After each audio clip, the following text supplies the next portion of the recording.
I'm Robert Nadeau. I'm the Grower Relations Manager for Opolo Vineyards in Paso. We're here today to discuss kind of the seasonal activities this time of year. Springtime in the vineyards is when the vineyards are waking up, and from my perspective, this season is the beginning. It's like the dawn of a new day, and so this is the beginning of the day. And if you're a tax preparer, your dawn is April 15th or whatever, and if you're a winemaker, maybe your season starts at harvest time. But for us, it starts when, at least for me, it starts when the vines wake up. Ernesto's driving our flail mower through the vineyard, and what you'll notice is that every other row is being mown. Ultimately, all the rows will be mown, and then every other row will be cultivated. And what's interesting is, there's a lot of nitrogen-bearing green material here that all get reincorporated back into the soil. And so technically, it's not compost, but it benefits the soil tremendously to have this in it.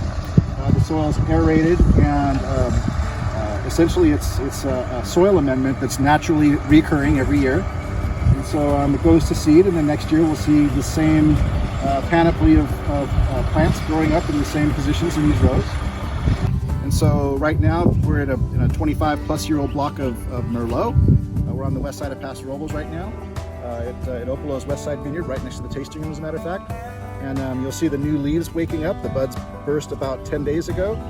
And so this is the beginning of the new growth. Each of these little clusters of leaves that you see are each going to become one new shoot this year. And then we'll come through with a crew in a week or two. And some of these shoots, or some of these what will be shoots that are not in the positions we want them to be, we'll just break those off so that we have 2 shoots per spur. This is called a spur position. And so each shoot, in this case, will have a couple of clusters on it. You can come back later on in the summertime, watch that develop all the way through August and September, at which time those clusters will be sweet and juicy Merlot clusters, ready to make some fantastic red wines. And then they'll be harvested, and then we turn everything over to the crew in the winery, and then they do their magic and ultimately produce a glass of wonderful Paso Robles Merlot to enjoy.